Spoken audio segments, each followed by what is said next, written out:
आप सभी लोगों को मेरा प्रणाम। आज हम चर्चा करेंगे कि हमारे भारत देश को सोने की चिड़िया क्यों कहा गया। क्योंकि हमारा भारत देश ऋषियों, मुनियों, महर्षियों का देश रहा है। इस देश में त्याग, तपस्या, बलिदान, प्रेम व भाईचारे का पाठ पढ़ाया जाता है।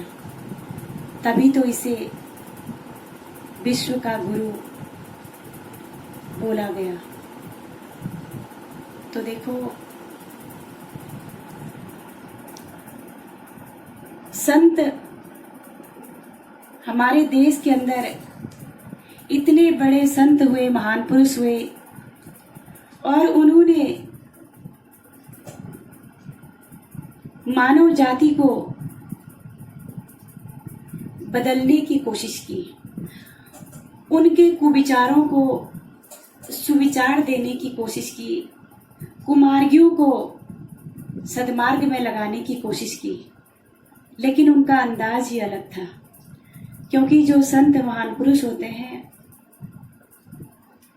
इनका जीने का ढंग भी अलग ही होता है और समझाने का तरीका भी कुछ अलग ही होता है।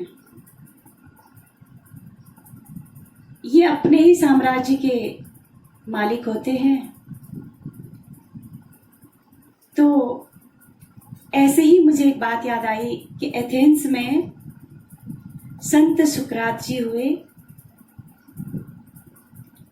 एक बार संत सुकरात जी जो हैं, एक छोटा सा पात्र लेकर के एक बादशाह के दरबार में पहुंचते हैं और कहते हैं कि मुझे थोड़ा सा भिक्षा चाहिए। अगर ये पात्र भर जाएगा तो मेरे लिए कुछ दिनों का आराम हो जाएगा। बादशाह हंसने लगता है, कहता है, इतने सारे लोगों को देता हूं और आप इतना छोटा सा पात्र लेकर के आ गए। थोड़ा बड़ा ले आते तो मैं उसे भर देता। लेकिन संत कहते हैं कि मुझे ज्यादा नहीं चाहिए, बस मुझे थोड़ा सा चाहिए, आप इसको भर दीजिए। फिर क्या था, बादशाह ने आज्ञा दे दी और कहा कि फकीर का पात्र भर दिया जाए। लेकिन देखते देखते धन का कोष खाली हो गया, अन्न का कोष खाली हो गया। जितना जो कुछ भी उसके राज दरबार में था, सारा उस पात्र के अंदर डाल दिया। फिर भी वो पात्र नहीं भरा। सारे लोग घबरा जाते हैं और कहते हैं, राजा के पास आकर के कहते हैं कि राजन, इस फकीर के पास में कोई ऐसा जादुई पात्र है, हमारा सारा अन्नमय कोष, धनमय कोष, सब कुछ, सारा खजाना, हीरे मोती माणिक सब खत्म हो गया, लेकिन इसका पात्र भरता ही नहीं है। ऐसा क्या है? तो राजा जो है हाथ जोड़ करके संत से कहते हैं, महाराज, ये क्या है? ये क्यों नहीं भर रहा है? तो संत कहते हैं, राजन, ये कोई जादुई पात्र नहीं है। ये जो पात्र है, यही तो है मनुष्य की खोपड़ी, जो कभी भरती नहीं है, जो कभी भी नहीं अघाती। सारी दुनिया की संपत्ति, सब कुछ देने के बाद भी इसे और चाहिए, और चाहिए, और चाहिए, इसे तृप्ति नहीं होती। तभी तो संत कबीर ने कहा, माया मरी न मन मरा, मर मर गया शरीर, और आशा तृष्णा ना मरी, कह गए दास कबीर। तो संतों की वाणी और बादशाह का जीवन चेंज हो गया, बदल गया कि अरे तो इतना कुछ करता है लेकिन फिर भी तो तुझे संतुष्टि नहीं है। इसीलिए संत एक सुंदर दास जी हुए, उन्होंने कहा जो 10 20 50 हुए, सत होए हजारन लाख मगेगी, कोटि सुख अरब असंख्य, महीपति होने की चाह जगेगी। स्वर्ग पाताल का राज करूं, तृष्णा अति की अति आग लगेगी। सुंदर एक संतोष बिना, सठ तेरी तो भूख कभी ना भरेगी। ये भूख कभी भरने वाली नहीं है। संतोष रूपी धन जब तक हमारे पास नहीं आएगा तब तक हमें बाहर के जितने भी साधन हैं, जितने भी सुख के जितने साधन हैं, ये हमें संतुष्टि प्रदान नहीं कर सकते हैं। जब सिकंदर ने वो हर जगह अपना साम्राज्य स्थापित करना चाहता था और वह हमारे भारत में आया और यहां भी उसने अपना साम्राज्य स्थापित करना चाहा, तो सुकरात जी से कहते हैं कि हे महात्मन, जब मैं हिंद से लौट के आऊंगा, भारत से जब मैं वापस आऊंगा तो मैं आपके लिए क्या लाऊंगा।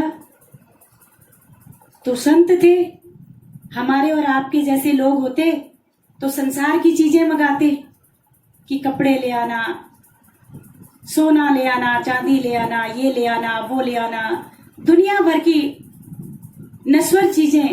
लेकिन संत थे, उनका नजरिया भी वैसा ही था।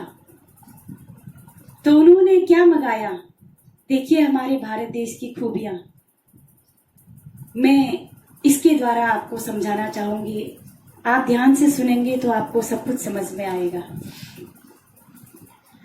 सिकंदर ने कहा सुकरात से, क्या तुमको लाऊंगा, विजय डंका बजा करके हिंद से लौट आऊंगा। कहा सुकरात ने राजन, विजय होकर जब यहाँ आना, हमारे वास्ते भारत से एक ज्ञानी गुरु लाना। जो विद्यापीठ है, गुरुद्वारा है, सदगुरु सदन है वो, बड़े त्यागी बड़े योगी ऋषि मुनियों का भवन है वो।